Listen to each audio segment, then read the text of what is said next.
Secretary Noem, thank you so much for being here today to testify to the President's fiscal year 2026 budget request for the Department of Homeland Security. I am pleased to be joined by Senator Murphy, the ranking member of the subcommittee, as well as we have Vice Chair Murray that will be coming shortly. And of course, I am thrilled to have the chair of our full Appropriations Committee, Chair Senator Collins, with us today. Thank you, Chair Collins, for your leadership on this committee and your tireless effort to get us back to regular order, moving these bills not only through full committee, but making sure that they're seen on the floor. Yep. Since January 20th, under President Trump's leadership, the department has actually become a priority. Rather than turning Border Patrol agents and ICE officers into paper pushers, President Trump has empowered the men and women of CBP and ICE. This has resulted in gaining more control on the border and the enforcement of our immigration laws. In fact, President Trump has signed a new law, the Laken-Riley Act, which further empowers ICE to help protect communities from criminal aliens. He has taken swift and decisive actions in other areas, such as restoring the voice officers at ICE and reduce bureaucratic red tape that was counterproductive to achieving the mission. DHS has a vast, important, and complex mission. Its 250,000 employees are responsible for keeping Americans safe from coast to coast, on the water, and in the air. As chair of the Homeland Security Appropriations Subcommittee, it is my responsibility to work with you, Madam Secretary, and my fellow senators to appropriate the resources DHS needs to carry out its mission. One of the most important areas that we must dedicate resources to is border security and immigration enforcement. I want to say thank you to the brave men and women of Customs and Border Protection and Immigration and Customs Enforcement who show up every single day to keep our borders secure, to keep our communities safe, and to enforce our immigration laws. Since President Trump took back the White House, we have seen historically low levels of encounters along the southwest border. In March 2024, Border Patrol encountered 137,473 people.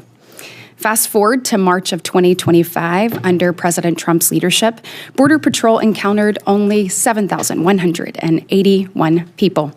That's a 95% decrease. Thank you, Madam Secretary. Under the Biden administration, there were nearly 2 million gotaways, and in 2023, the Chief of Border Patrol testified that gotaways may have been underreported by as much as 20%.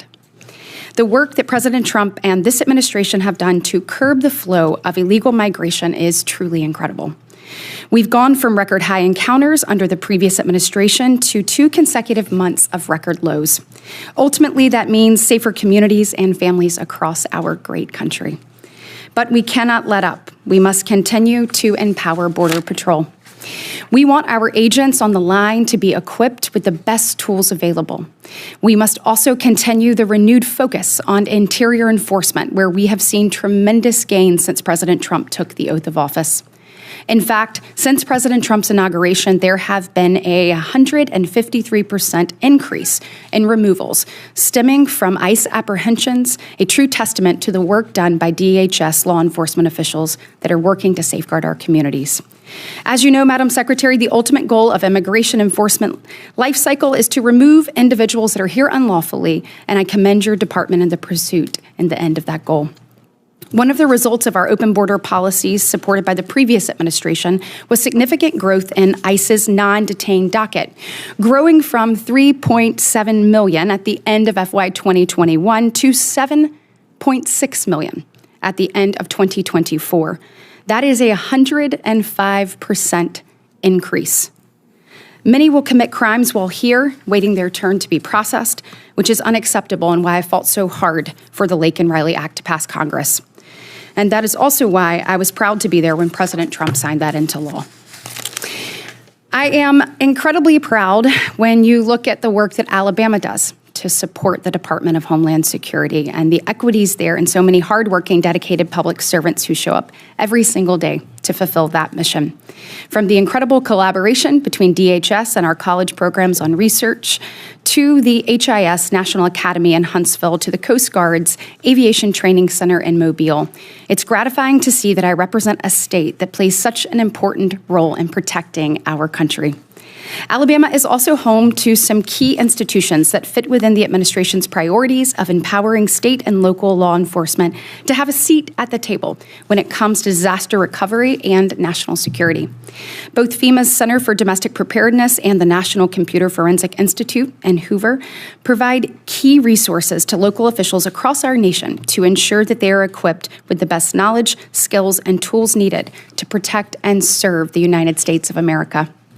It is unfortunate that trainings have been canceled, especially at a time when cities across this country begin to prepare for the World Cup and the Olympics. Madam Secretary, I am certainly open to conversations about how all of this evolves, but I want to make sure that we are looking at future threats as well as existing threats, and I believe that we can do both. Another FEMA area that not only saves taxpayer dollars but saves taxpayer lives is the BRIC program. Since President Trump signed the Disaster Recovery Reform Act, which authorizes BRIC, nearly $5 billion has gone to mitigation projects across 55 states and territories and 37 tribal nations that requested funding. This is clearly a popular and important program. The program obviously is not without its challenges. Applying and implementing BRIC grants requires resources to many cities, states, and tribes that they may not have. But rather than ceasing to implement it, we should work together to identify ways that BRIC could be amended to be less complex and more efficient. Madam Secretary, the people up here look forward to working with you and your team. We look forward to conversations about the President's FY26 budget for DHS. From what I've seen, I am personally supportive of zeroing out the Shelter and Services Program, and I look forward to conversations about FEMA, CISA, and TSA. I hope that we will see requests for base increases to CBP, ICE, and elsewhere within DHS. You have an incredibly difficult job, Madam Secretary, and have stepped up to do it during one of the most challenging times. I want to thank you for your service, and I look forward to your testimony today and to working with you and your team to making sure that America's borders are safe and its people are secure. I now turn to Senator Murphy and recognize him for his opening remarks. Thank you very much, Madam Chair. Madam Secretary, thank you for being here. I'm sorry that I missed your call yesterday. I look forward to working closely with you. I say this with seriousness and respect, but your department is out of control. You are spending like you don't have a budget. You're on the verge of running out of money for the fiscal year. You are illegally refusing to spend funds that have been authorized by this Congress and appropriated by this committee. You are ignoring the immigration laws of this nation, implementing a brand new immigration system that you have invented that has little relation to the statutes that you are required, that you are commanded to follow, as spelled out in your oath of office. You are routinely violating the rights of immigrants who may not be citizens, but whether you like it or not, they have constitutional and statutory rights when they reside in the United States.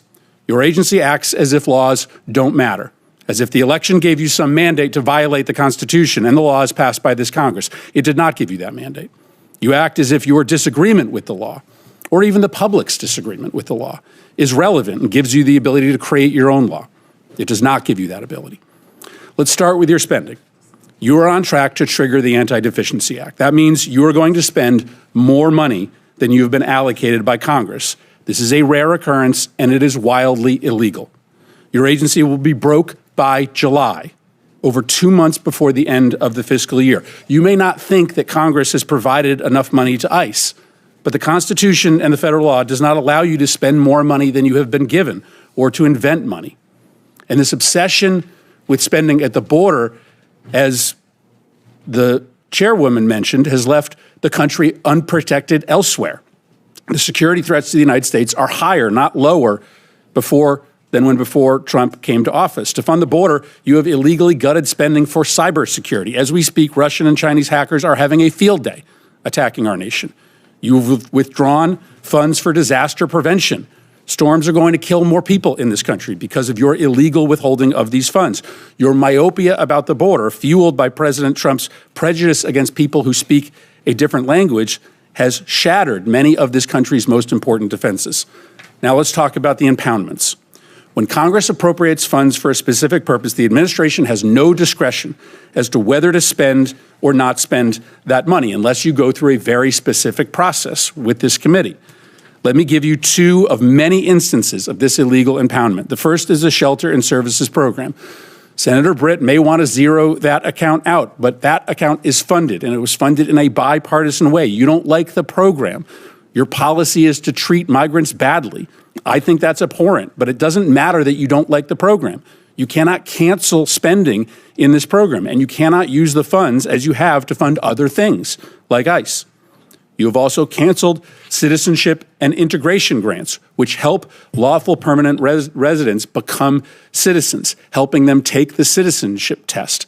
I know your goal is to try to make life as hard as possible for immigrants, but that goal is not broadly shared by the American public. That's why Congress, in a bipartisan way, for decades, has funded this program to help immigrants in this country become citizens.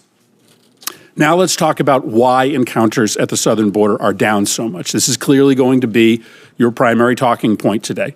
You will tell us that it represents a success. But the primary reason why encounters are down is because you are brazenly violating the law every hour of every day. You are refusing to allow people showing up at the southern border to apply for asylum. I acknowledge that you don't believe that people should be able to apply for asylum, but you don't get to choose that. The White House doesn't get to choose that. The law requires you to process people who are showing up at the border and who claim asylum. Why? Because our asylum law is a bipartisan commitment, an effort to correct for our nation's unconscionable decision to deny entry to Jews to this country who were being hunted and killed by the Nazis. Our nation, Republicans and Democrats, decided, wrote it into law, that we would not repeat that horror ever again, and thus we would allow for people who were fleeing terror and torture to come here, arrive at the border, and make a case for asylum. Finally, let's talk about these disappearances. In an autocratic society, people who the regime does not like are people who are protesting the regime. They are just often picked up off the street, spirited away, sometimes to open-ended detention, sometimes they're never seen again. What you are doing, both the individuals who have legal rights to stay here, like Kilmar Abrego Garcia, or students who are just protesting Trump's policies, is immoral. And to follow the theme, it is illegal. You have no right to deport a student visa holder with no due process simply because they have spoken in a way that offends the president. You can't remove migrants who a court has given humanitarian protection from removal. Now, reports suggest that you are planning to remove immigrants with no due process and send them to prisons in Libya. Libya is in the middle of a civil war. It is subject to a level 4 travel advisory, meaning we tell American citizens never to travel to Libya. We don't have an embassy there because it is not safe for our diplomats. Sending migrants with pending asylum claims into a war zone just because it's cruel is so deeply disturbing. Listen, I understand that my Republican colleagues on this committee don't view the policy the way that I do. My Republican colleagues don't share my level of concern for the way that this administration treats immigrants. That's fine. But what I don't understand is why we don't have consensus in the Senate and on this committee on the decision by this administration to impound the spending that we have decided together to allocate in defense of this nation. We as an Appropriations Committee, we work interminable hours to write and pass a budget. This budget is really hard to write and pass. And so we make ourselves irrelevant when we allow the administration to ignore what we have decided. And then when we look the other way, when the administration rounds up immigrants who are here illegally and have committed no offenses worthy of detainment, we also do potential irreversible damage to the Constitution. These should not be partisan concerns, destroying the power of Congress, eroding individuals' constitutional rights. This should matter to both parties. Madam Secretary, thank you for being here, and I look forward to your testimony. Madam Secretary, let me first explain that Chair Britt is trying to cover 2 different subcommittees. She will be returning, but in the meantime has asked that I take the gavel. And fortunately, that means that I get to welcome you, but also ask the first questions. But first, we want to hear your statement. So please proceed. Yes. Well, thank you, Senator Collins. And I do want to thank Senator Britt as well for bringing this group of individuals together for this committee hearing so that we could talk about the priorities of the United States of America and what we can do to work together to secure our homeland. I do want to thank Senator Murphy as well and look forward to our conversations that we can have today and far into the future. In the first 100 days, the Trump administration has already delivered for the American people a drastic turnaround in Homeland Security, from the southern border to investing in our Coast Guard to cybersecurity, and we are just getting started. I'm very proud of the accomplishments that we have made so far and working with President Trump and his leadership since he took office. At the southern border, we have obtained near total control with a 95% decrease in daily encounters since President Trump took office. March saw the lowest number of encounters in this nation's history at less than 7,200. There were days in there where we had less than 200 encounters a day, which is absolutely remarkable. And again, that is the lowest number of encounters at the border in this nation's history. Under the previous administration, when Joe Biden was the president of the United States, U.S. border Customs and Border Protection was at times encountering over 15,000 people per day. This astonishing turnaround is a testament to the resolve and to the leadership of President Trump to make America safe, and to the incredible work of the men and women of the Department of Homeland Security. The secure border has allowed Border Patrol to zero in on the cartels and on illicit activities that are going on. President Trump has designated 6 different cartels and violent criminal gangs as foreign terrorist organizations. This has allowed us to use a whole-of-government approach in how we go after drug traffickers and human traffickers. And in March, fentanyl traffic at the border fell by 54% compared to the previous year. We're enforcing immigration laws to identify, arrest, detain, and remove dangerous illegals from our country. We're prioritizing those who have committed crimes, aliens who are a threat to our public safety and to our national security, especially those who are affiliated with terrorist organizations such as Tren de Aragua and MS-13. This includes those who also have final orders of removal.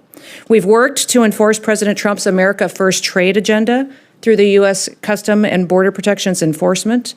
The Biden administration's policies hollowed out our economy and America's industrial base, and it shipped our jobs overseas. President Trump is changing that. His historic actions are proving that tariffs are an effective negotiating tool to address trade imbalances. And in fact, companies are reshoring jobs here every single day. The Department of Homeland Security is reforming, and we're rethinking federal involvement in emergency management. President Trump recently announced that there will be a FEMA Review Council, which I will co-chair with the Department of Defense Secretary. This council is charged with fixing a broken system that's returning power to state emergency management directors and making America safe.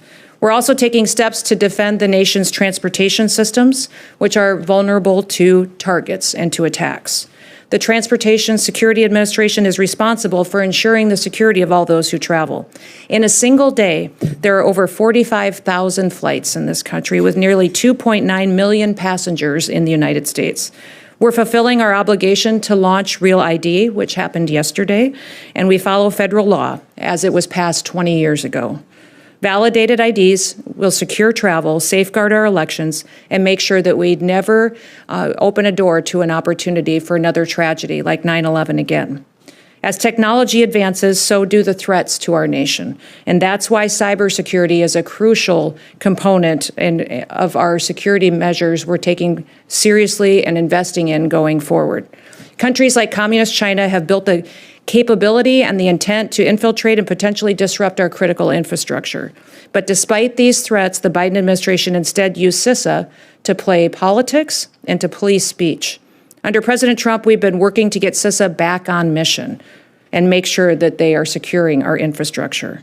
The Coast Guard is the only branch of the U.S. Armed Services that are under the Department of Homeland Security. It has many missions with specialized needs.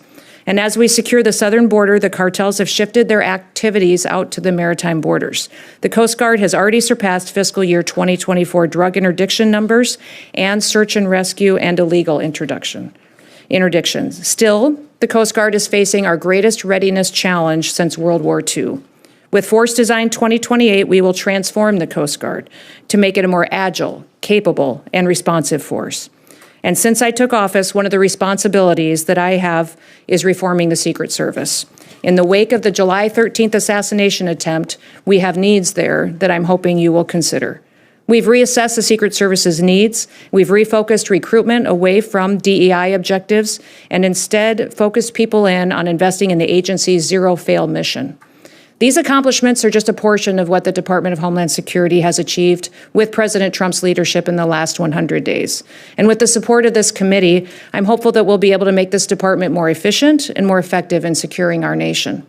I'm so grateful to the men and women of the department, and they are examples of bravery, patriotism, and dedication. It's our responsibility to continue providing them with resources, training, and equipment that they need to do their jobs. Thank you so much for your support, for the opportunity to be here, and I look forward to the discussion. Thank you so much, Madam Secretary. I'd like to first recognize Chair Collins for her round of questioning. Thank you very much, Madam Chair. Madam Secretary, I want to bring to your attention an important issue that may not yet be one that you've been briefed on. In August of 2023, DHS issued a memo in which the department stated that it had identified more than 270 Chinese-backed illegal marijuana operations in the state of Maine alone, producing up to an estimated $4.3 billion in illicit revenue. These grow houses are primarily run by Chinese organized crime syndicates with ties to the Chinese Communist Party. Our sheriffs and local law enforcement have worked night and day to shut down these grow houses that tend to be located in very rural areas of the state. I hope that the president's more detailed budget request includes funding that can be used to help supplement the county, state, and local law enforcement efforts. DEA has also been involved. IRS has been involved. The FBI is starting to get involved, but DHS obviously has an important role to play. So I hope you will commit today to joining this all-of-government effort to shut down these dangerous, illegal grow houses. Undoubtedly, there's human trafficking going on as well. The marijuana is destroying these houses with black mold because it's grown inside to try to hide what is going on, and it's being smuggled to other states. This isn't just a problem in Maine. Some 22 states have similarly found these illegal grow operations with ties to transnational criminal organizations in China. Well, thank you, Senator Collins. I appreciate you bringing this to my attention and this important discussion. Obviously, we're very concerned with securing our border and knowing who's coming into our country illegally, but also who's already here.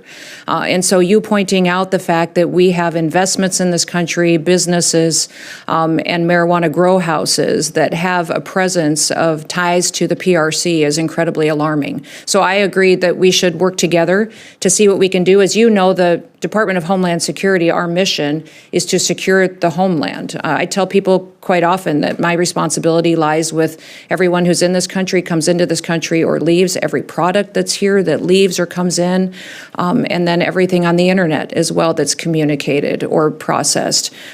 This is alarming that we have China. Not only are they stealing our IP, manipulating their currency, but they're building a presence in this country as well. And so everything that we can do to make sure that we're addressing that and not allowing them to get a foothold within the center of our country and in our important states like Maine is incredibly important. So thank you for bringing it to the attention of everyone today, and I commit to working with you. Thank you. Madam Secretary, as you undoubtedly know, Maine is a great destination for tourists. Last year, we had 14.8 million tourism visits. We're a state of only 1.3 million people. I imagine it's similar to some of what you've experienced when you were governor. So Maine is heavily dependent, particularly our hospitality industry and our agricultural employers, on seasonal temporary workers from other countries who come here under the H-2A program for agricultural workers and the H-2B programs for hospitality workers. There's no way that our state of 1.3 million has the workforce to deal with the influx of tourists and to get our crops out of the ground. Our small businesses, our inns, our restaurants, and our hotels are perfect examples of where foreign nationals who come to our country temporarily to benefit from, but also contribute to the American economy in a lawful way, are absolutely critical. I know that some of the visas have been released by the department, and I would ask for your help in expediting the release of the H-2B visas, in particular, given the upcoming tourism season. Thank you for that question, Senator. And, as you know, the number of visas allowed is set in statute by Congress, but there is some latitude given to the Secretary. So I certainly take your request and know that many others have asked us to go and give as much latitude as possible, and we are certainly considering and willing to consider that going forward. Thank you. My time has expired, so I'm just going to put one quick item on your radar screen, and that is we're seeing some college students from Canada who go to school in northern Maine at the University of Maine at Presque Isle having difficulty in crossing the border, which they used to be able to do very easily. They're totally legal, they have student visas, but they're being subjected to extensive searches and questioning. I don't want us to discourage Canadian students from studying at the northern Maine institutions that we have for education. So again, I just want to put that on your radar screen. There are so many others who do deserve scrutiny, but these are duly enrolled Canadian students, and they've been crossing the border for years without trouble, and lately they're being subjected to extensive searches and questioning, despite having their visas and other documents in order. Okay, I will certainly look into that. Thank you. Thank you. Vice Chair Murphy. Thank you very much. Madam Secretary, AI is an enormous growing industry critical to the future economic health of the country. We have had the benefit over the years of the top talent in AI, researchers, students coming to the United States to help us grow that industry. But for the first time in the last 15 years, there are more top talented individuals and workers in AI leaving the country than coming here. And the reason is pretty simple. People who are coming here to work from overseas through the visa program are very uncertain about what their rights are. And that is because of the actions this administration has taken. So I think it's important to get on the record for those individuals who are here currently and those thinking of coming to the United States to work or to study to understand what their rights are. So let me ask you a series of pretty simple questions. Probably the key of right amongst the 5 freedoms is the right to free speech, the right to express your own personal opinion about politics, culture, the economy. Do you believe that you have the right to detain or deport a U.S. citizen for simply expressing their political opinion, a U.S. citizen? No. No.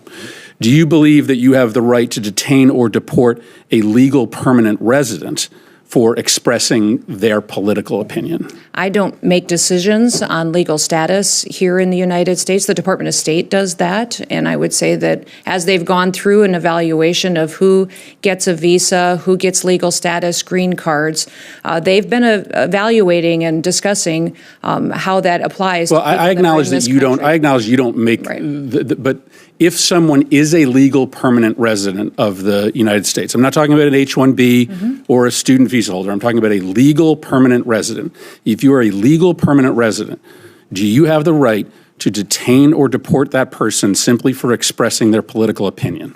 The Department of State makes those decisions. No, and the they Department don't. of Homeland Security. You make that decision about who you have the right to detain or deport. So you are involved in that? Do you believe the United States, do you believe the law allows? The Department of Homeland Security under the Trump administration is enforcing the law, following the constitutional rights of folks who are here as citizens, those who are here legally, and those who are here illegally. So a legal permanent resident is by definition here legally. Do you believe, I mean, I think this is really troubling if you can't answer this simple question. Do you believe that the U.S. government can detain and deport a legal permanent resident for expressing a political opinion that the administration disagrees with? The determination you're asking for is based on things that you are determining that the Secretary of State has considered and evaluated. We don't evaluate that, the administration, along with a partnership with the Department of State, on what is political speech and what's an affiliation with a foreign terrorist organization. Do you believe? That's the difference between the two that you're asking. That you can detain and deport a legal permanent resident for expressing a political opinion? We have not detained and we have not deported anybody who's a legal permanent resident or a citizen of the United States. Then say you don't have the ability to do that. We have clarify that for the millions of. That is exactly what I'm doing, is that we have followed exactly what the law is, and that we have not detained or deported anybody who's a citizen or has legal status in this country. We are focused on the worst of the worst dangerous criminals. You do not believe you have to get them out of the country. You do not believe you have the ability to do that. We have not done that at all, and the Trump administration has no plans well, just because you haven't done it doesn't mean that you won't do it in the future. We are following do you believe you have the ability to do that or not? That we are doing. I think you were going to. The exact appropriate thing in partnership with the Department of State and in partnership with the Trump administration. Have you read I assume you have read the Supreme Court decision in the case of Kilmar Abrego Garcia? Yes. That court decision requires the administration to facilitate Kilmar Abrego Garcia's release from El Salvador. Can you describe the steps that you have taken to facilitate this release? And specifically, can you answer as to whether you have reached out to your counterpart in El Salvador to facilitate Mr. Abrego Garcia's release? Abrego Garcia is a citizen of El Salvador and should never have been in this country and will not be coming back to this country. There is no scenario where Abrego Garcia will be in the United States again. If he were to come back, we would immediately deport him again because he is a terrorist, he's a human smuggler, and he is a wife beater. You've read the Supreme Court decision. Does the Supreme Court decision not require you to facilitate the return of Mr. Abrego Garcia? The Trump administration is complying with all court orders and judges' orders. Does the Supreme Court order require you to facilitate the return of Mr. Abrego Garcia? Is a citizen of El Salvador. It is up to the president of the El Salvador to make the decision. You're a defendant on in the if he case. is coming back. It's been a big topic of conversation between all of us, between the country. When the president visited the United States of America, it was discussed and talked about there. The president has been very clear on this issue, as the Secretary of State and I have as well. Abrego Garcia is not a citizen of this country and is a dangerous individual who does not belong here. I will not ask another question, Madam Chair. If we were back in this country, we would immediately But the discussion ends when the Supreme Court rules 9-0 that you have to facilitate his release. And the fact that you can't even acknowledge the wording of the order, which commands you to facilitate his release, and you advertise to this committee that you are going to willfully ignore the ruling, and that is incredibly chilling for the balance of powers in a democracy that relies on the executive branch to honor decisions made by the highest court of the land. Madam Secretary, I'd actually like to take a little bit of my time real quick to turn to an actual Maryland resident. And I believe if we're going to spend that much time talking about Mr. Abrego Garcia, we need to talk about Rachel Marin. Yep. And she was a citizen of Maryland who was brutally raped and murdered in 2023 by another criminal illegal alien from El Salvador who had no business being in the United States. May her story and others like it serve as a reminder to the human cost of unchecked illegal immigration policies, the need to secure our border, and the need to swiftly remove criminal illegal aliens from the United States. Speaking of, let's go back. Take a look at what President Trump inherited. We talked about this earlier, but when Joe Biden took office, there were 3.3 million people on the non-detained docket.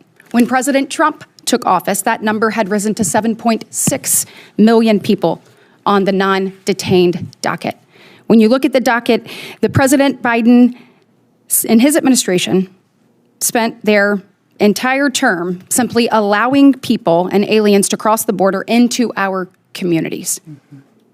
Of those who had been given their final orders of removal, meaning they had their due process, the Biden administration simply sat on their hands instead of actively working to remove those individuals, which created chaos and, unfortunately, criminal opportunities on our interior. Thankfully, we have new leadership at the White House and a department who will no longer tolerate the subversion of our immigration laws and activities. I think since we're here to talk about the budget today, that's what I'd like to talk about. What do you and your department need, the brave men and women who serve alongside you, in order to secure our border, in order to keep our interior safe from coast to coast, and to continue to make America a safe, secure, and prosperous place to be? Well, the Department of Homeland Security is tasked with overseeing 23 different components that are pretty broad, and it was formed after 9/11 in response to the terrorist attacks to help us secure our country and everything that's in the interior of our country. The president's budget request, along with reconciliation package, focus on what some of our greatest threats are that face our future and our children and grandchildren's ability to grow up here and to have a future. And that is continuing to secure our border, to make sure we're addressing technology needs that have been neglected for far too long, get our Coast Guard to the standard to what the missions are requiring them to be at to be successful. Building more wall, more agents for CBP, more ICE agents and beds so that we can remove illegal criminals out of this country and dangerous individuals that are threatening our public safety. And then also going forward and looking at how we conduct operations on training our law enforcement officers, how we can put CISA back on mission at focusing on cybersecurity. The requests going forward focus in those areas and TSA so that we have the technology upgrades that we need to really make sure that we are doing due diligence to secure our country and the systems that help run our critical infrastructure. I really appreciate that, and I love a commitment from you to continue to work on what it is that you need moving forward as this develops. Yeah. So we can ensure that we have those resources to keep this country safe. On that, your predecessor actually refused to call what was going on at the border a crisis. It is clear that's exactly what was happening. You also have shown that coming in, we did not need any new legislation to actually secure the border. You have taken action. President Trump has taken action to secure it. I mean, creating a space that we haven't seen in decades. You talked about a number of things. One of the things you just mentioned was a border wall. Can you talk about the construction of a border wall and what that would do for the men and women of CBP and overall at DHS? I know that we are a nation of immigrants. We're proud of that. We're also a nation of law, and lawlessness has to stop. And I believe that anybody on this dais that locks their door at night should understand the need for a border wall. The American people should have that level of security when they go to sleep at night. So can you talk about the importance of that and kind of how you see that unfolding? We have currently over 700 miles of border wall on the southern border and infrastructure that is there operating today. Since President Trump has been in office, we've constructed another 77 miles that is in place. That is an inclusion of steel bollard wall that has been built, but also temporary wall that has been put forward with concertina wire and panels, and then also we have some waterborne buoys that are being utilized as well. We have 11 contracts that have been allocated to continue building infrastructure, and then also 5 more that are pending to be allocated to build more miles, to have that infrastructure there to help secure vulnerable areas. Now, the border wall will look different based on what the topography is and the geography is of the area. So there's some areas on the northern border and the southern border and out in our maritime infrastructure that we need that will have technology. It'll utilize Aerostar systems, radio frequencies, satellite systems. Those upgrades just simply haven't been made or prioritized under the last administration and need to be done. So we will use a combination for what's appropriate out there for the topography and working with the local states and tribal areas to make sure that it's something that secures our country, but also is something that they can help support and secure as well. Thank you for that commitment. Vice Chair Murray. Thank you very much, Chair Britt, and I look forward to working with you and Ranking Member Murphy in this Congress. Madam Secretary, as Senator Murphy mentioned in his opening statement, Secretary Noem, under your leadership, we have seen you ignore our appropriation laws, our Constitution, common sense, and even basic humanity. And like a lot of Americans, I really have been horrified by the lawlessness and incompetence and cruelty that we have all witnessed. And for all the talk about going after criminals, you have sidetracked DHS staff who are investigating drug dealers, terrorists, human traffickers. And rather than photo ops, we need more of your focus on providing basic diligence, because your crackdown has roped in American citizens and people who are here legally with no criminal record. Now, I'm not going to ask you whether that was right or wrong. I know it's wrong. The world knows it's wrong. And I think the first thing the history is going to say about your leadership is that you were responsible for many of these travesties. So I'm deeply concerned. You've deported a 4-year-old U.S. citizen with cancer. You've disappeared people to a notorious prison in El Salvador. And you have spent $100 million in taxpayer dollars to air TV ads thanking President Trump. That is really reckless.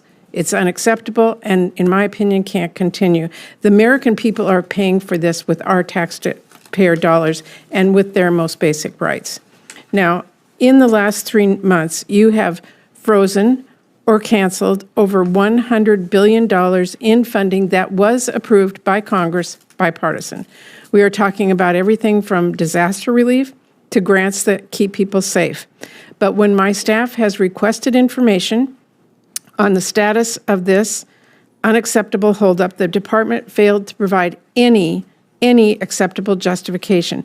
This illegal freeze, and it is illegal, is taking a real toll on communities who are waiting on the investments that Congress has delivered. So will you commit to immediately unpausing these funds?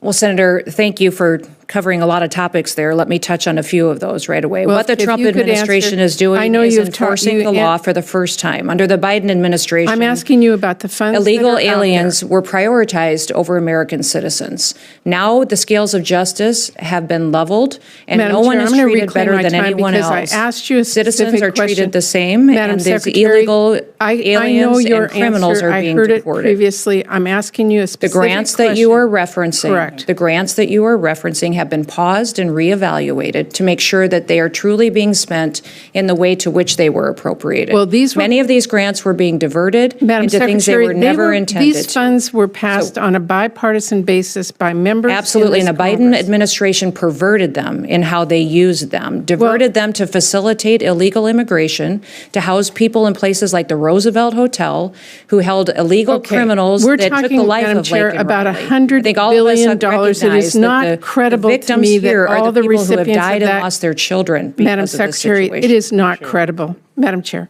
It is not credible that $100 billion is used to break the law. That just cannot be true. And let me change this a little bit. On the other hand, I am very concerned that DHS is now dramatically overspending funding that Congress has not provided. If you were a CEO doing that, I don't think you'd be in your job long. We need accountability and we need answers. And that includes informative responses to oversight questions sent to the department over the last 3 months. I am ranking member on this committee. I have worked with every member of this committee. We take our responsibility serious to fund your department and others. We need to have answers. We need to have accountability, and we need to make sure you're not overspending money that you were not allocated. Well, thank you for that question. I will be very not really a clear in the question, it's a fact. statement. Do you want me to respond? Well, you can. Well, I've worked many jobs in my life, but I also have been a CEO. I've run businesses. I've been a governor. I'm not questioning your credentials. I'm questioning your spending. We are prioritizing where our security needs are in this country, and we are hoping that this body will agree that reconciliation is necessary to address the things that have been neglected in this country for too long, that we have the technology upgrades, the manpower upgrades that are necessary. So the $170 billion request for the Department of Homeland Security is incredibly my time is important running to make out, sure we and have I the do have a tools that couple we of need. additional questions. The fact is that you've not been given this funding. Saying that it's going to come in reconciliation that has not passed is not an acceptable answer. I did want to ask about FEMA and disaster relief. This is really important. A lot of disaster relief has been politicized. You've endorsed eliminating FEMA outright. We have seen an upheaval at FEMA that is going to put lives in jeopardy. 1 in 5 FEMA employees have been pushed out, taking this administration's so-called buyout offer. We are losing indispensable staff just weeks away from fire and hurricane season, and over $100 billion in disaster relief and FEMA grants are still being held up. DHS is making it a lot harder to qualify for relief, something people in my home state of Washington are experiencing firsthand.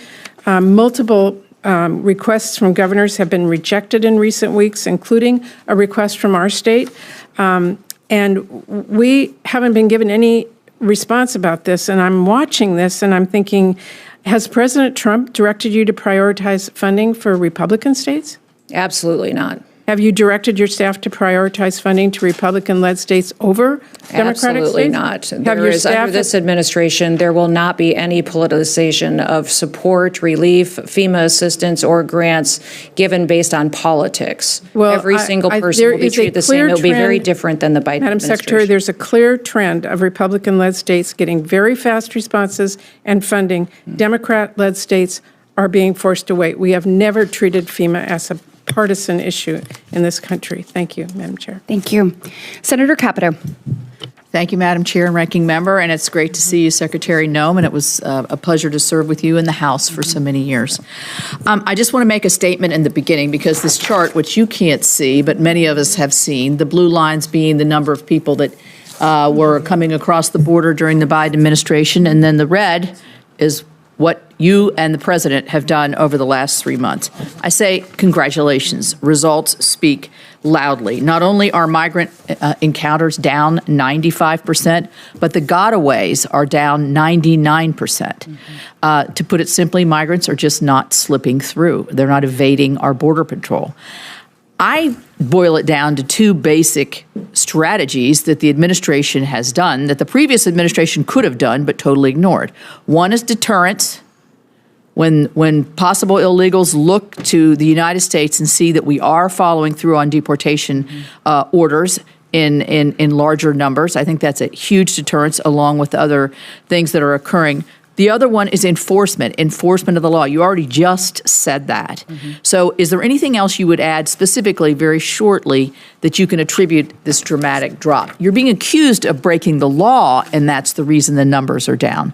I personally don't believe that. Well, I think having a strong leader in the White House that says we will enforce our laws in this country has worldwide effects. In fact, in where I have traveled to countries in El Salvador, Mexico, and Colombia, their leaders and their governments said, when you talk about the fact that you are now enforcing the laws in America, when your president talks about it, when we see these ads that are running in our country saying, if you want to come to the country and America illegally, don't come.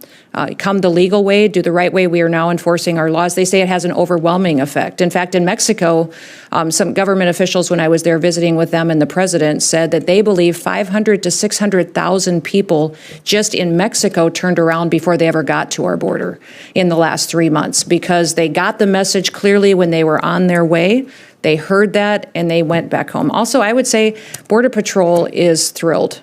They get to finally do their jobs. Right. They get to finally, the morale has never been better. Recruitment is fantastic. ICE is recruiting. CBP's up 54%. I'd say the Coast Guard is up over 100% in recruitment, and the Secret Service is up over 200%. So the fact that they have an administration that's letting them do their jobs again and actually following the law is something they're very proud of. And so I think those two things are really what's making them proud. Okay, you and I talked about this on the phone because of the drug scourge, the non-intrusive inspection, which is a lot of the technologies that can detect in large, when semis are coming through, there's a whole lot coming through the border, and we want to continue that free flow of goods. Where are you on that in this budget? Certainly you need more dollars to be able to, I think the numbers are low, how many you actually inspect or have been inspected.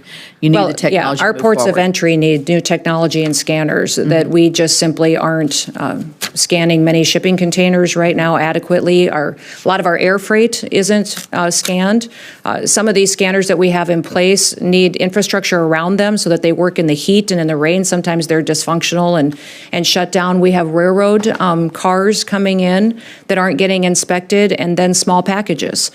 Small packages every day that are being shipped in by the millions that we are not inspecting at all. So the kind of technology needs that we have to invest in are costly, but they're secure our country. And when we have a foreign enemy country like China and the PRC that's trying to kill off our next generation of Americans, which is what they're doing to weaken our economy and our society, those upgrades and that technology advancement will incredibly help us make sure that we know what's coming into this country and it's not a poison that will be killing our kids and our next generation. Certainly have my support with that. I did chair this subcommittee at one point with the ranking member. He was chairing and I was ranking, so we're getting to know each other very well. You have my support there. I do want to say, and I am concerned about the FEMA issue.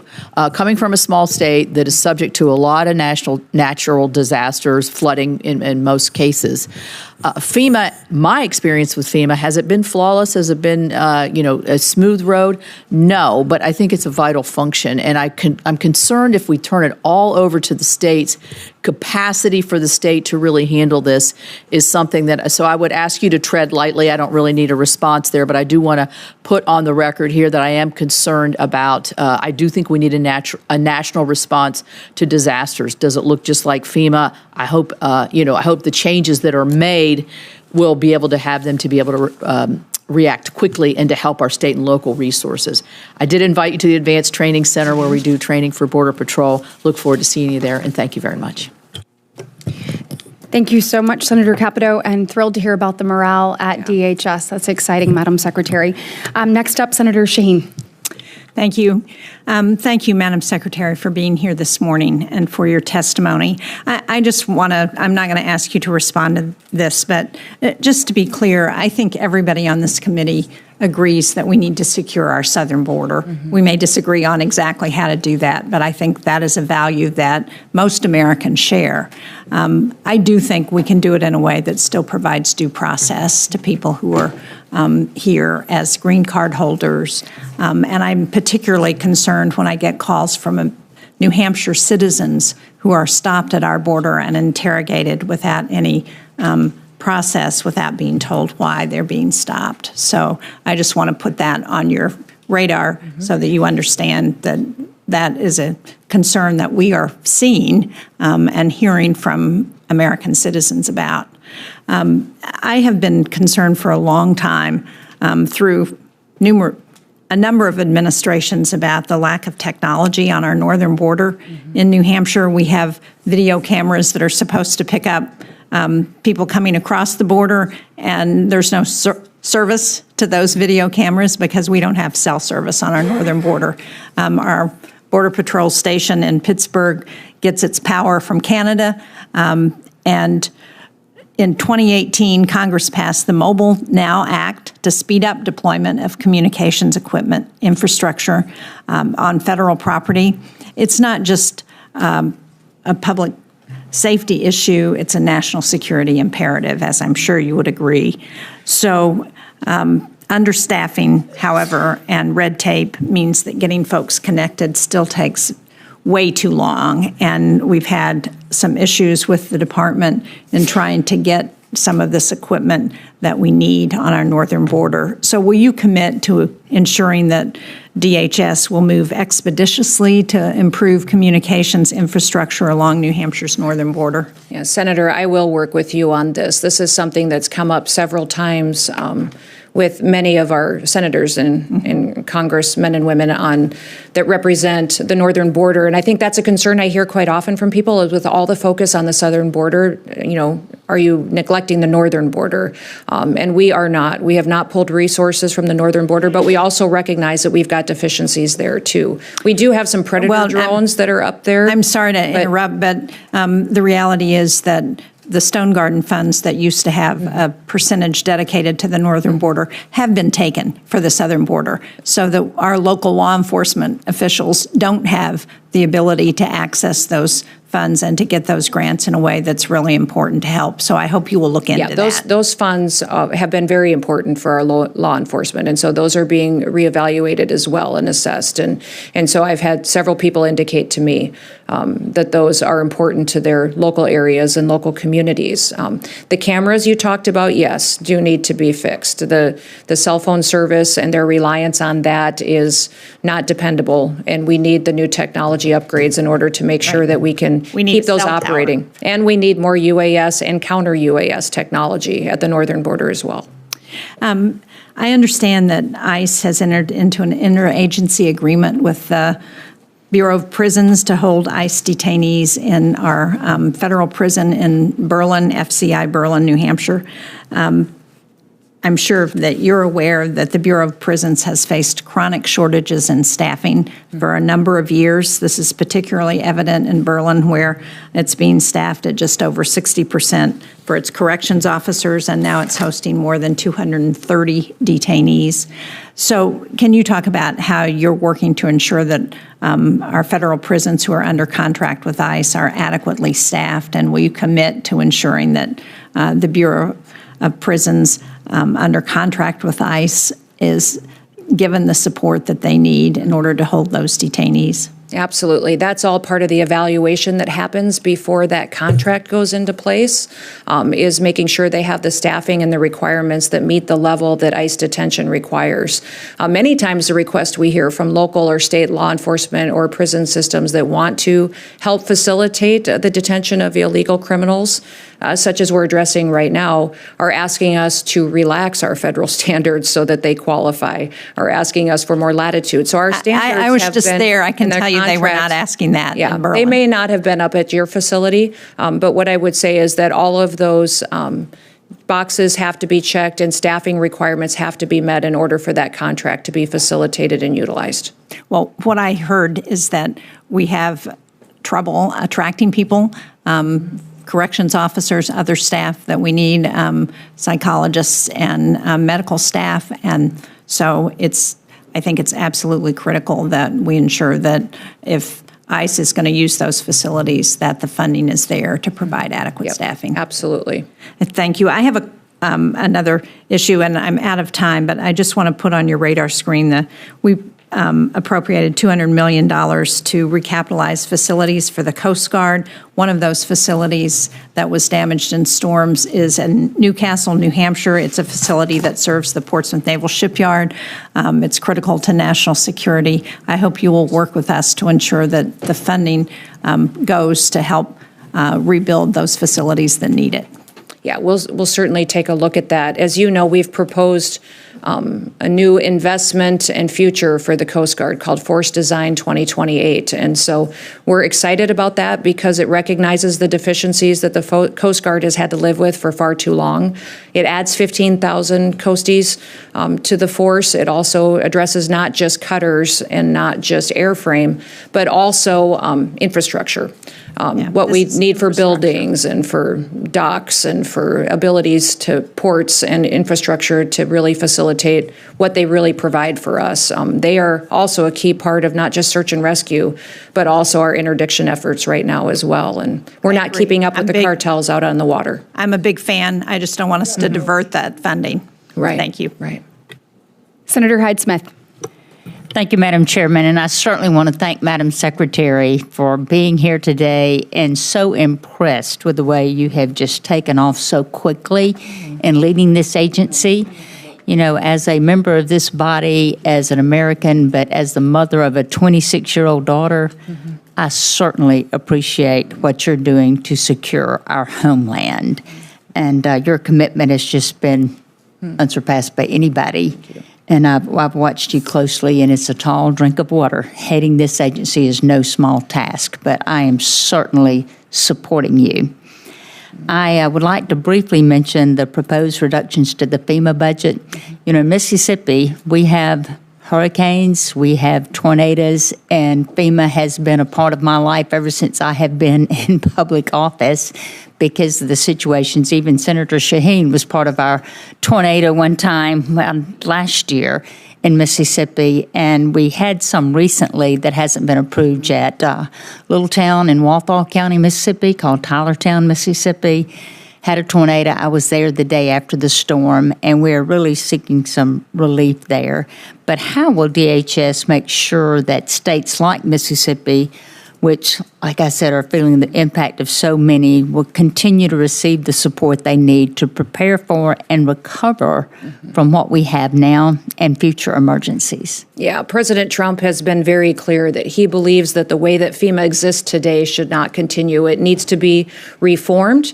It needs to empower states to build in the structure that they need to best respond to disasters. He's seen the failures over the years of FEMA, how it didn't show up for individuals. It targeted people based on political party. It claims that haven't been paid for 15 to 20 years and recognizes the best responders are those locally and that the federal government should be there to support. So his goal is to redo this agency in a way that empowers our states, recognizing that every state's not at the same level of response today, that it's going to take some effort to get them all ready to really, truly take over the emergency management processes of their state. And so what we can do to equip and to train them and then give control back locally is critically important. Also, the grants that have come through FEMA, making sure they're not being abused to facilitate illegal immigration, to focus on true resiliency, on true helping building dams and infrastructure, culverts that are the right size, instead of using them for bike paths and shade trees like the Biden administration does. So making sure that the dollars that we have in this agency, which consistently is spending in the red and not able to be budgeted for because of what happens, he wants to make sure that those reforms are happening where states are empowered to do the response and trained and equipped, and then the federal government would come in and support them and financially be there when they need them on their worst day. Thank you, because there's many days we really need them. And Mississippi also has a proud legacy of supporting DHS missions across multiple domains, from helicopters flown by the Coast Guard and the CBP to the national security cutters and future polar security cutters built in Pascagoula, Mississippi. So our state plays a central role in helping secure the homeland. But what I would like to highlight today is a wonderful program at Mississippi State University that supports DHS. And as you may be aware, DHS Justice Next Gen program at Mississippi State serves an incredibly valuable resource. And the primary mission of this is to serve the operational entities within DHS through research, development, testing, integration, and the evaluation of UAS, the unmanned aerial systems, and related technologies to that. But the Justice Program has credited MSU with a number of developments that have enhanced the technology and the efficiency for the operational components. So we're real proud of that. But as we look ahead, I hope that you will view justice as an important effort. And do you have any thoughts on these programs or similar programs? Yeah, the Justice Program is very important and is being continued going forward. And we recognize the partnership that we've had with so many states in these projects. So that is something the Department of Homeland Security is very willing and able in the future to partner with you. Well, it takes so much to make these things successful, but we're really proud of that. And again, thank you for everything you're doing. You are doing an incredible job, and I am thrilled that you are there. Thank you. Senator Van Hollen. Thank you. Thank you, Madam Chairman. Madam Secretary, it's good to see you. Good to see you, too. And I was glad to see in your recent testimony that you reaffirmed your obligations to uphold the Constitution of the United States. And I understand you had an exchange with Senator Murphy on the Abrego-Garcia case. And so I'm just going to put the question directly to you. Are you or DHS doing anything to comply with the 9-0 Supreme Court order to facilitate his return to the United States? Just yes or no. This administration is following all federal court orders. Madam Secretary, this is a simple question. It's the president's prerogative on conversations that happen with the president of El Salvador. I ask a simple question. We have a limited amount of time. I just asked you, Madam Secretary, whether or not you or the Department of Homeland Security are taking any action to facilitate the 9-0 Supreme Court decision to facilitate his return. This is a very simple question. Are you taking any action to facilitate his return, or are you not? This administration is following and complying with all federal court orders to make sure that we. So you are because the court ordered that you facilitate his return. So you are facilitating his return. Sir, Senator, thank you for the question. But what I would tell you is that we are following court orders, and that your advocacy for a known terrorist is alarming to me. Madam Secretary, it's alarming to me because he's a human smuggler. Madam Secretary, I'm going to have to reclaim and a terrorist, and he's not a U.S. citizen. He's a citizen of El Salvador, and he's home. If he were to come back Madam here, Secretary, we would take him immediately. All right, back I'm going to have to, Madam Secretary, you should know a couple facts then, which is, number one, in 2019, the immigration court said that he should not be returned to El Salvador because it would put his life in danger. The Trump administration at the time did not appeal that decision. After that, he got a work permit and was working legally in the United States of America. This is also why the district court and the appellate court and the Supreme Court have ruled as they have. I suggest that rather than make these statements here, that you and the Trump administration make them in court under oath, because despite what you just said, the federal district court whose judge is hearing this case right now said, and I'm quoting, that the administration has provided no evidence linking Abrego-Garcia to MS-13 or any other terrorist activity.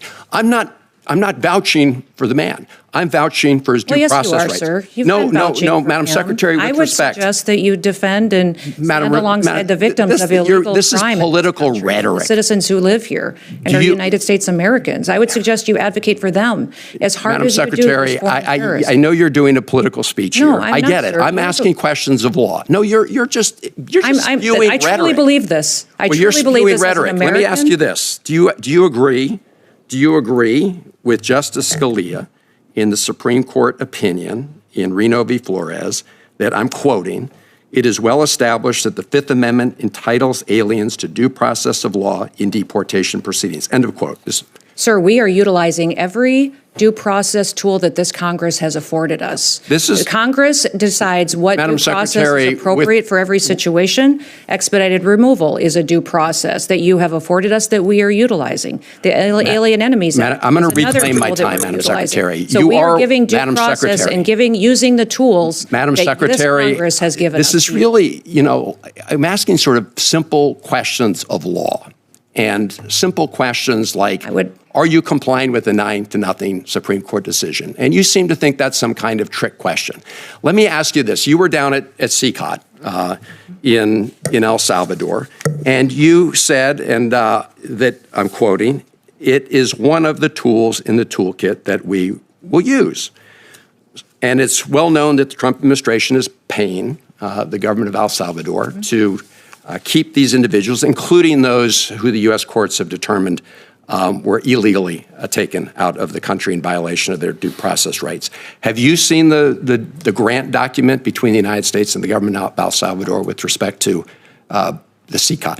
it's important that everybody knows the consequences of what happens for their actions in this country. When you break the law and you're a member of a foreign Madam terrorist Secretary, I asked you a organization, there are question. Have you consequences seen to the that. document? This is not hard. Yes, I have. Okay. And what are the provisions of the doc? So do you know what entities in El Salvador are Sir, receiving the funds? I'm sure you can see this document as well and have looked at it for evaluation. I'm glad you as raised well. that, Madam Secretary, because I sent you a letter along with many of my colleagues here on April 8th asking for, among other things, that document. Mm-hmm. Will you respond to the letter that we sent? I will respond to your letter. Thank you. Can I get some sense of when? We will take a look at it. I don't remember seeing your letter yet, but I will certainly take a look at it. Well, it's been there over a and give you month. The senator's time has expired. Madam Chair. Senator Kennedy? Madam Chair. Madam The Secretary. Secretary, I have some additional questions. No, related sir, to that's up prior to you cap- to manage that time. Senator Kennedy? Madam Well, Secretary. I need a little help from a chair that respects the members of the Madam committee. I'm sorry, Madam Secretary. Chair. This is You pretty much secured the southern border, haven't you? Yes, sir. The CBP, And this president have. that upsets some of my colleagues, doesn't it? Mm-hmm. They say you've done it the wrong way, haven't they? Mm-hmm. Could you answer that? Yes, sir. They do say that. Do you think they're upset because you supposedly did it the wrong way, or you think they're upset that you did it at all? I think they're upset that by President Trump enforcing the law, it happened so quickly and successfully. Yeah.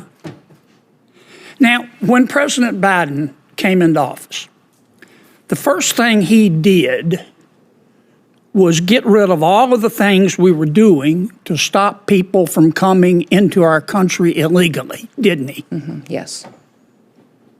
I mean, it was like The Price is Right. Come on down. Except he said, come on in. And most of my Democratic colleagues went along with that, didn't they? Mm-hmm. Yes, they did. In fact, they cheered him on, didn't they? Mm-hmm. Is that a yes? Yes, sir. How many people do you think President Biden let into our country illegally? Just give me a ballpark figure. Sir, we don't know for certain, but we believe it could be upwards to 20 million people that are illegally in this country. So that's like adding 10 Nebraskas to our country, isn't it? That's correct.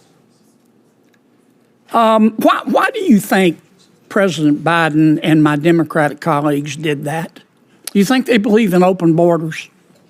I think they believed in open borders and letting people come into this country that would affect our society and criminals. Those other countries emptying out the worst of the worst, their mental institutions, their prisons came in here and jeopardized, and known terrorists. Well, only one or two circumstances are possible, it seems to me. Either President Biden and the Democrats who supported him believe in open borders, or the people that President Biden put in charge of securing the border, you wouldn't trust to run a snowball stand, right? That is correct. So nobody is that incompetent. So it has to be, they just believe in open borders, do they not? Yes, because I know the people who were securing the border and they weren't allowed to do their job. Do you think they believe that vetting people at the border is racist? Yes, I do. I think by the way they allowed people in and granted them immediate parole status. Do you think that President Biden and some of my Democratic colleagues, I don't want to paint with too broad a brush, Madam Secretary, thought of these foreign nationals in our country illegally as potential new voters? I do, sir. Okay. If you're an ordinary American and you oppose illegal immigration, but you support legal immigration, does that make you a racist? No, sir. No, sir, not at all. It just means that you believe there should be a rule of law, and that's what America was built on. And that's what you've been enforcing, right? Exactly. We have been following the Constitution and the rule of law in this country. And I want to be sure I understand, because there's been a lot of confusing testimony here. You've secured the border, have you not? This administration has, yes, sir. And some of my colleagues are upset with you. Yes, sir. and they say you did it wrong. Yes, sir. And do you agree with me that what they're really upset about is that you did it at all? Yes, sir. Okay. I want to ask you a last question about our federal judiciary. I've said repeatedly that all of us has a moral and a civic obligation to follow federal orders, and I stand by that. But there have been a lot of national injunctions, universal injunctions issued to try to stop you from doing your job. Where were these judges when people were breaking the law and coming into our country illegally? Were any of them speaking up and issuing national injunctions against the Democrats? I don't believe I can be specific about every single judge, but these judges that now are trying to stop us from enforcing our laws, I don't believe or recall them Can you being think, vocal then. Madam Secretary, of one single solitary federal judge who, when President Biden and my Democratic colleagues, not all of them, but many of them. Gentleman's time has expired. Secretary or Senator Murray went on over about 2 minutes, so I'm going to take a minute. Senator Van Well, if Hollen you just got can- shut down. Yes, right if on you the can, zeros. if you can finish your question. Can you recall one single solitary federal judge when President Biden and my Democratic colleagues were letting 20 million people come into the country illegally? I don't recall. Can you think of Thank one you. single solitary judge you. that This is issued more a than- national Thank you. This is injunction more than to one stop question. them? No, I can't recall. I can't either. If there weren't you, for Senator double Kennedy. standards Madam around Chair. here, Okay. Madam there Chair. wouldn't So, be any Senator standards Peters. at all, Madam have any Secretary. Thank you. Committee, Thank Madam you, Chair. Senator Kennedy. Senator Peters. Madam, let me just say, let's apply the rules fairly. Senator Van Hollen was asking tough questions, but was shut down pretty immediately when his time was expired. Can we at least have a commitment, Madam Chair, that senators on this committee will be allowed to submit questions for the record, Absolutely. and that you will Yes. Absolutely. ask the secretary to answer those questions? Absolutely. Yes. Senator Peters. Thank you, Madam Chair. Secretary Noem, good to see you again. See you. Secretary, I certainly appreciated your commitment during your confirmation hearing before my committee on fully staffing the Gordie Howe International Bridge between Detroit and Canada. As you know, one of the busiest border crossings in all of North America. It's scheduled to open this fall. It's going to be a big deal. But my question for you is, how are preparations going for the opening of that bridge? Obviously, your department will play a big role in that opening. Yes, we're excited about it. We're thankful that the construction has been completed and that it's working well, and we're excited to coming up there and having the celebration with you. Do you have the resources and personnel in place now? Yes, we do. Good. I also appreciated your commitment to fully building out the Northern Border Mission Center, which will be located at Selfridge Air National Guard Base to coordinate all that goes on along the northern border. How is the build out of that center progressing, please? It's going well. It's on track. I haven't heard of anything that has been delayed, and I can get you a more detailed update, though, if you would like one. I would. If we could follow up that'd be great. after this hearing, I would appreciate that. As ranking member of the Homeland Security and Government Affairs Committee, I have sent you 9 letters since you have been sworn in as Secretary of Homeland Security. So far, I've received only 2 replies, and quite frankly, one of those was completely unsatisfactory.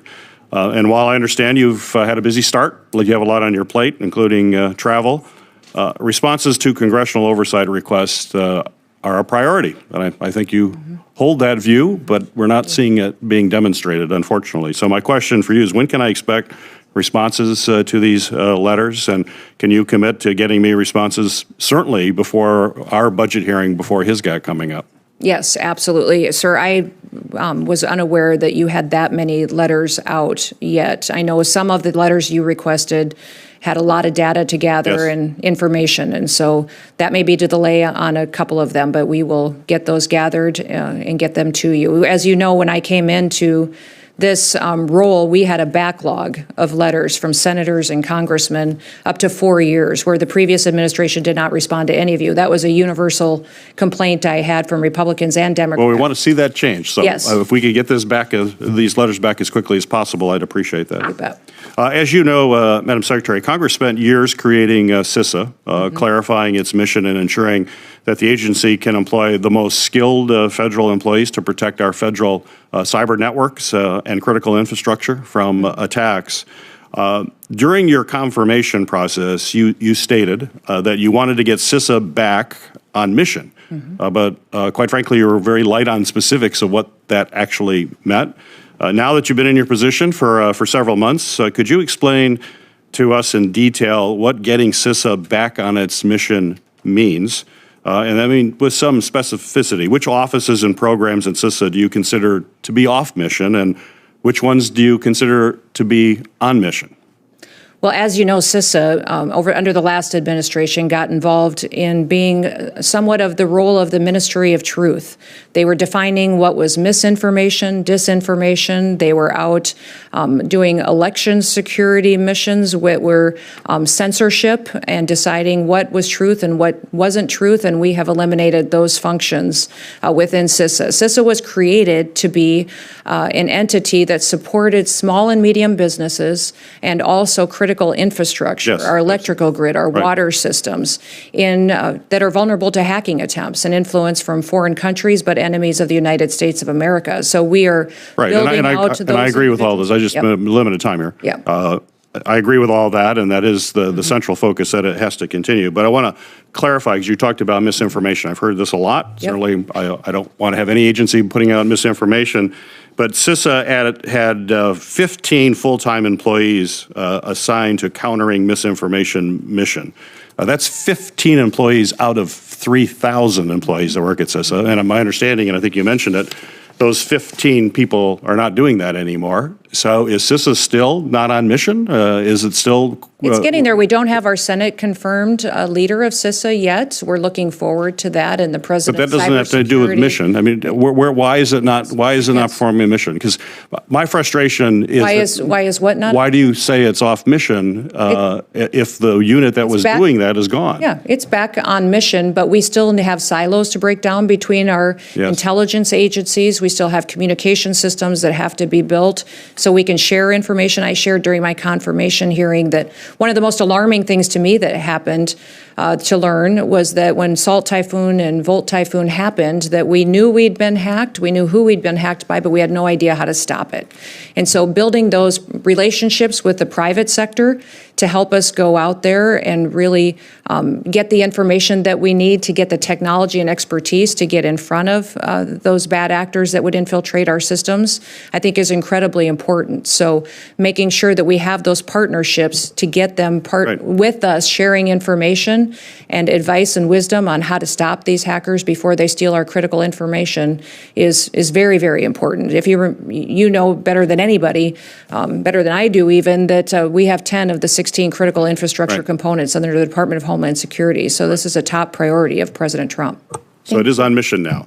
This is on mission. It is. Great. Thank you. Thank you, Senator Peters. Senator Murkowski. Thank you, Madam Chair, and welcome, Secretary. I know you had an opportunity to take a quick trip up to Kodiak to see our Coast Guard men and women there. Thank you for that.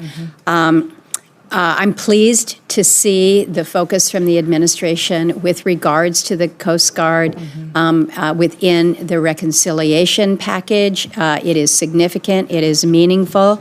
As I'm looking, though, at the skinny budget that we have here, I'm wondering whether or not the administration's budget request increases the Coast Guard's top line, because as important as it is to do what we're doing in reconciliation, we want to make sure that the service has the sustained funding and support that it deserves in annual appropriations. So I don't know if you want to speak quickly to that. Well, yes, Senator, it is. We're building out the Coast Guard into the future. We have a request in for 15,000 more individuals that would come in and be a part of the organization. So it's not just the investment in the cutters, which we discussed, as well as, airframe that's been grounded because it needs to be replaced and we can no longer repair it.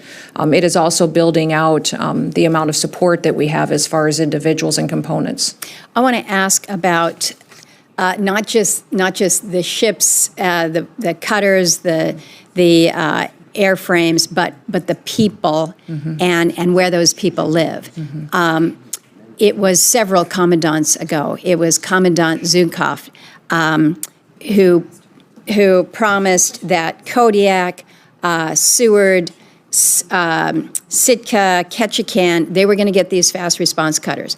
Well, the FRCs are out there, but what hasn't come through is the shoreside infrastructure upgrades. Sitka and Seward continue to be left hanging.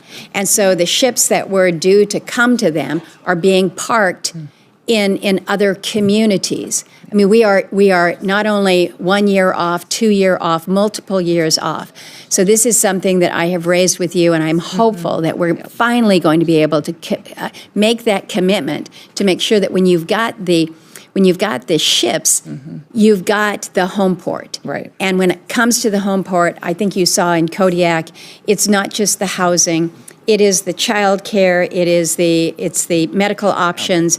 And so I'm hoping that as we're looking at this a revitalization of the Coast Guard that is so overdue, and I so appreciate the focus that the administration is placing on this, that it really is this whole package. Right. Yes, absolutely. And when on Force Design 2028, I'll get you the details on that so you can see that infrastructure is being addressed. And that was one of the things that was discussed quite extensively when I was up there with the Coasties and folks that were serving, was how challenging it was to be in a remote area and not have the access to basic needs that they have for their family as well, especially medical care and specialized medical care. So it is big. So I'm glad you had an opportunity to see that. I want to shift here with regards to parole and temporary protected status. We have a relatively significant population of immigrants in Alaska that are under patrol or TPS or both.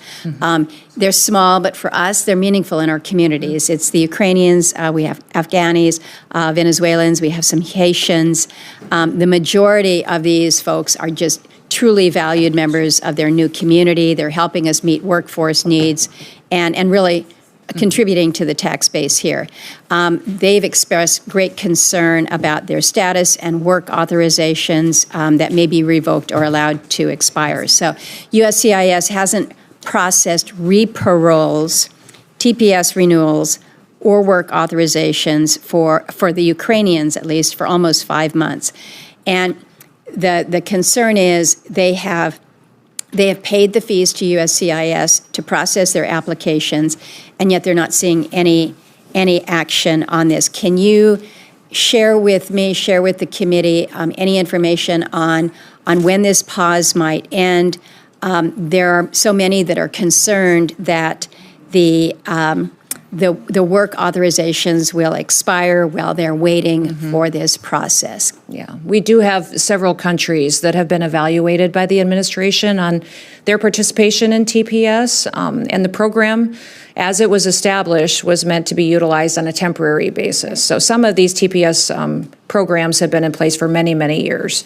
But the evaluation on why TPS should be utilized and when it can be utilized by a country is the process that the administration is going through. So if it's a conflict, environmental, economic concern, something that's going on, and you talked specifically about the Ukrainians as well, I will say that program is still there and being evaluated, but those folks may have gotten an email or something that was not correct and was rectified. So I know some folks were alarmed by that they received, but we did rectify that, and that was sent out. If their legal status had changed, it certainly did not apply to them, and we communicated that with them as well. The one thing I will say is that anyone who is on a program like this or on parole that has been revoked always has the opportunity to apply for asylum as well. And so that is the application that we are forwarding in many of these instances across the country from different countries that interact with us through these different programs. And again, just the timing of an expiration of the work authorization while they're waiting. So as much information as you can share with us, and I'm sure other states as well. Thank you. Okay. Thank you, Madam Chair. Thank you very much. Senator Van Hollen. Thank you, Madam Chair. Madam Secretary, I'm going to ask you about something I hope we can agree on. Okay. Are you familiar with the U.S. Fire Academy? It trains about 100,000 firefighters from around the country. Yes. So right now, as you may know, it's not being funded. All the in-person classes have been canceled. So I, together with some of my colleagues, including Congresswoman April McClain Delaney, who represents that district in Congress, wrote to you back on March 14th about the situation there. I would just ask, could you commit today to responding to our letter? I believe we did respond, even if it may have just been recently to you, but those grants and programs are being facilitated, and those dollars will be forwarded. So that is something that if I didn't get that back to you, we will get it to you within 24 hours. Well, that would be some good news to come out of the hearing, because we really have not heard a thing. I'm reading from a headline: Trump officials silent as firefighters lobby to reopen training academy in Maryland. This is an article from yesterday. So if you're bringing good news today that we're going to renew funding for the National Fire Academy? That is the direction that we are taking, and we will get that information to you. Thank you. Yep. Thank you, Madam Secretary. Thank you, Madam Chair. Thank you, Senator Van Hollen. Senator Haggerty. Thank you, Madam Chair. And Secretary, it's great to see you again. Good to see you, too. I really want to thank you and President Trump and all the men of the Border Patrol and ICE for the incredible amount of work that has gone on in a very short period of time to secure the border. It's made a huge difference in my home state. It's going to continue to make a difference, I'm certain. And I very much appreciate your efforts to bring these illegal aliens to justice as well. President Trump promised to deliver the most secure border in American history, and the two of you have delivered on that promise. Encounters at the southwest border are down 95%, and under the Trump administration, getaways are down 99%. Congratulations on that. The Trump administration has ended the crisis that the previous administration created at the southwest border, and you've done it, frankly, in a matter of weeks. My colleagues, and certainly President Biden, argued that we needed new legislation to address the situation at the southern border. I think what you've demonstrated is that was absolutely not the case. I'd like for you, if you would, Secretary Noem, to paint a picture for us. How was it your first day when you arrived at the agency? What sort of state of affairs did you walk into?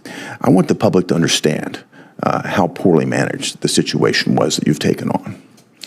Well, Senator, thank you for the question. I would say that overwhelmingly it was a night and day difference as soon as President Trump was sworn into office, because immediately the message was sent out to everyone who worked in the Department of Homeland Security that we were now going to enforce the law in the United States of America, that we were going to be able to let people do their jobs, which had been so frustrating for so many of our CBP and ICE officers and those who partnered with them. They felt as though they had been facilitating an invasion of our country. And the fact, they grew up in these communities. Many of these officers were raised in Del Rio and El Paso and Tucson, and they were, just devastated by what the change they had seen. So the fact that they got to do their jobs again was overwhelmingly, I believe, why this was a success in securing our border, knowing who comes into this country, and stopping those who shouldn't. President Trump, what I'm proud of is that he has removed 252 known terrorists from our country just since he's been in office.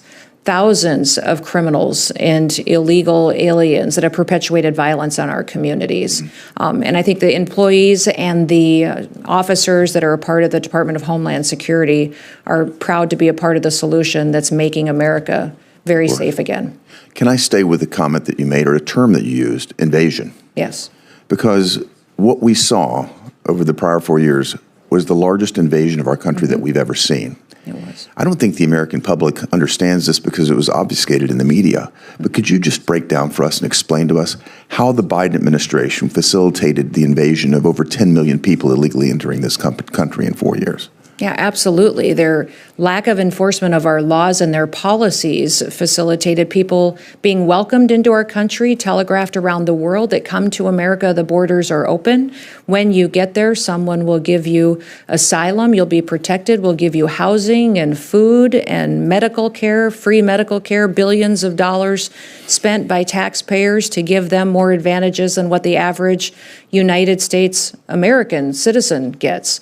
That was very clearly telegraphed by their policies, and it devastated so many of our communities. I think most people also recognize that when you welcome people from around the world, you're going to get bad actors too. Yeah. You're going to get cartel members taking advantage of the situation, terrorist organizations that are going to infiltrate our country, people who have been kicked out of their own countries for reasons that their country would not tolerate. They came here to find a safe haven, and Joe Biden gave them that opportunity. So, it is going to be a big job to clean up the mess that they created, but President Trump is determined to do so, and overwhelmingly, the American people support him in that. They are so thrilled to get these dangerous people off of their streets. When I've been out working with the frontline individuals in the Department of Homeland Security, with our officers, with those that are emergency responders, you can be in New York City, you can be in San Diego, you can be anywhere, and people that are walking their kids to school in the morning are walking by the operations going, thank you. One last point. Thank you for being here. The situation in my home state, we're losing about 3,000 kids a year to fentanyl, to overdoses. We've got human trafficking happening from Memphis to Nashville and beyond. And I really want to know, I think the American people expect that this border will be secured, that we can get this stopped, but what resources do you need to make that happen that you don't have today? Well, you've seen the request from President Trump in reconciliation and in his fiscal year budget. He is doing due diligence to make sure we have the resources that we need to really secure our border, but also to make sure that we are stopping this poison in our communities. It's giving us enforcement tools, more officers out there, more agreements. You've seen us implement 287G with local law enforcement officers and state law enforcement officers that will get us, compound our efforts out on the ground, give us more individuals to clean up the mess. But we also need the technology at our ports to scan packages that come into this country. We've collected, I think, over $36 billion worth of tariffs against other countries because of what President Trump is doing to make sure that we're putting jobs back in the United States of America. But CBP is the ones that are collecting those tariffs, but they also need at our ports of entry scanning technology. So we know what's coming in packages, what's coming in by air freight, that we just haven't been doing due diligence under the Joe Biden administration to really know what the threats are and how those dangerous chemicals and poisons are coming in. Thank you, Senator Hagerty. For the last round of questions, Senator Murphy. Thank you. Madam Secretary, one of the accounts that right now is being impounded, I mentioned it in my opening statement, is the Shelter and Services Program. I certainly understand that as a program that Republicans, unfortunately, have not supported, but it was a major element of the budget that we passed, and thus far there are somewhere in the neighborhood of $600 million that you have not expended. Can you commit to this committee, understanding that you have the ability to decide how that money is spent and who gets that money within the parameters dictated by Congress, but can you commit to this committee that you are going to spend the money in the Shelter and Services account according to the authorization provided to you by Congress? Sir, we have followed authorizations and the law and how these dollars are being spent. We are not conducting any impoundment. And as you know, under the previous administration, the Shelter and Services Program was being used to facilitate illegal immigration and shelter for criminals in many areas. And so we are using those dollars to how they were intended by Congress when those dollars were put into that program. But you haven't spent really any of those dollars other than those that you've reprogrammed. So and I certainly understand that you do have a right to spend a little bit of time on review, but you do have to spend those dollars. So can you commit to us that you are going to spend the dollars in the Shelter and Services Program on the functionalities and programmatic parameters authorized by Congress? We're going to follow the authorities that we have under the Department of Homeland Security and the administration for how Congress appropriates funds. Absolutely, we will follow what is authorized and what is the process for how those are traditionally spent. Madam Chair, my guess is that the administration is not going to spend any of the SSP dollars, that by the end of the year, those dollars will not be spent. And I raise this issue because I admit that this was a priority for Democrats, and that money was included in the budget in exchange for other funds that were priorities for Republicans. If we now live in a world in which the administration spends down the accounts that were priorities for Republicans and does not spend down the priorities that were priorities for Democrats, I don't know how we do a budget. I don't actually know how we come to an agreement if we live in a world in which the administration doesn't spend the accounts that it doesn't believe in. That would be precedent breaking for this Congress. And so I raise this issue because I think it's very relevant to our work, and I think it will make it virtually impossible for us to do a bipartisan budget if by the end of this fiscal year, the $600 million that are sitting in this account that are supposed to be used to treat migrants to this country humanely are not used. Thank you, Madam Chair. Thank you, Senator Murphy. And we have about 6 minutes left on the vote, so I'm going to make my last round quick. I want to talk to you a little bit about the Center for Domestic Preparedness. It's the preeminent institution when it comes to training and equipping emergency managers and first responders. I certainly appreciate the department's efforts to increase the capacity of our state, local, territorial, and tribal partners to better handle disasters, to respond to civil unrest, and to keep cities safe and secure. With impending events like the World Cup, Olympics, future Super Bowl, et cetera, I want to make sure that we get this training back up and going. My question to you is, when can we expect these classes to be turned back on, and will there be any remedy for classes that were canceled? Yes, we'll work with you, Senator, to see what we can do for rescheduling classes, and that funding will be continued, and it'll be a priority of the Department of Homeland Security into the future. Excellent. Thank you so much. Madam Secretary, we will go ahead and wrap this up. Thank you so much for being here today. I know that we can obviously disagree on policy across this dais, but we certainly agree that we want to make sure that we get timely responses. And on that note, for closing, we will have questions for the record will be submitted and then due on May 15th, so 7 days from now. Thank you for the work that you're doing, and this committee hearing is adjourned. Thank you.